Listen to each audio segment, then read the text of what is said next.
یقیناً آپ میرے ساتھ اسکرین کے اوپر ایک ویڈیو دیکھ رہے ہوں گے اور اس ویڈیو کے اندر عورتوں کا ایک جتھا آپ کو نظر آ رہا ہوگا۔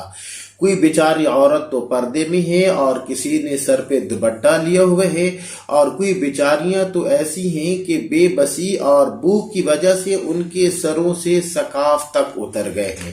محترم ناظرین کرام، یقین جانیے کسی نے سچ کہا ہے کہ یہ جو بھوک ہے یہ کبھی واپسی کے راستے نہیں دیکھا کرتی۔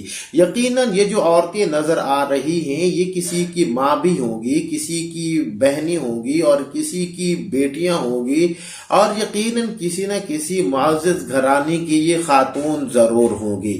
لیکن آج جو ان کے اوپر یہ وقت آ چکا ہے یہ کس وجہ سے کہ صرف اور صرف آٹے کا 10 کلو کا تھیلا وہ ہمیں مل جائے، اور کچھ نہیں تو کم از کم ہم اپنے گھر میں شام کے وقت اپنے بچوں کو کچھ کھلا پلا سکیں۔ محترم ناظرین کرام، یقین جانیے جب سے میں نے یہ ہوش سنبھالا ہے اس وقت سے لے کر کے آج تک اتنے دردناک منظر میں نے کبھی نہیں دیکھے۔ کل میں سوشل میڈیا کے اوپر دیکھ رہا تھا کہ ایک نوجوان ایک سفید ریش بزرگ کو جو کہ بیچارہ آٹا لینے کے لیے گیا ہوا تھا اس نے مارنا شروع کر دیا، اس نے تھپڑ مارنا شروع کر دیے۔ بالآخر لوگ گئے اور انہوں نے آ کر بیچ بچاؤ کیا اور اس نوجوان کو سمجھایا کہ کم از کم اس کی سفید داڑھی کو تو دیکھ کر کچھ نہ کچھ تو حیا کرتا۔ محترم ناظرین کرام، اس وقت جو ہمارے وطن عزیز ملک پاکستان کے، حالانکہ یقین جانی جو ہمارا وطن ہے اس کے اندر گندم کی پیداوار کے لحاظ سے کوئی کمی نہیں ہے، لیکن کیا ہوا اچانک کیوں کمی پڑ گئی، آٹا کیوں کم پڑ گیا، مائیں بہنیں بیٹیاں اور مجبور ہو کر یہ کیوں گھر سے نکل پڑی؟ یقین جانی یہ صرف اور صرف ہمارے اعمال ہی ہیں۔ یقین جانی اب یہ وقت آ چکا ہے کہ ہم اللہ کے گھر کو آباد کرنے کی کوشش کریں۔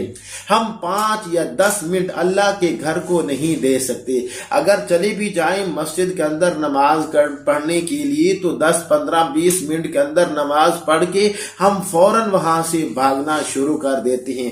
پھر اللہ نے بھی کہا چلو اگر تم میرے گھر کو آباد نہیں کر سکتے تو پھر میں تمہیں اس کی سزا یہ دیتا ہوں کہ 10 کلو کے آٹے کے تھیلے کے لیے میں تمہیں ترسا دوں گا 2 3 گھنٹے۔ اور جو بعض پوائنٹ ہیں وہاں سے تو یہ بات بھی سننے میں آ رہی ہے کہ صبح سے لے کر کے شام تک بیچاری عوام ذلیل ہوتی رہتی ہے، اور بالآخر شام کے ٹائم عوام کو یہ کہہ کر گھروں کی طرف واپس موڑ دیا جاتا ہے کہ جی اس وقت آٹا ختم ہو گیا ہے۔ محترم ناظرین کرام، یقین جانیے وطن عزیز اس وقت بہت مشکل مراحل سے گزر رہا ہے، اور یہ مشکل مراحل کب ختم ہوں گے؟ میرے وطن کے اندر خوشحالی کب آئے گی؟ میرے وطن کے اندر خوشی کب آئے گی؟ کہ جس وقت ہمارے اعمال ٹھیک ہوں گے۔ تو خدا را اپنے اعمال کو ٹھیک کرنے کی کوشش کیجئے، اور ساتھ میں اللہ سے دعا کرنے کی بھی کوشش کیجئے کہ اے پروردگار عالم، تیرے بندے بہت ذلیل کرتے ہیں، تیرے بندے بہت رسوا کرتے ہیں، اے پروردگار عالم خزانہ غیب سے ہمارے لیے رزق کا بندوبست فرما۔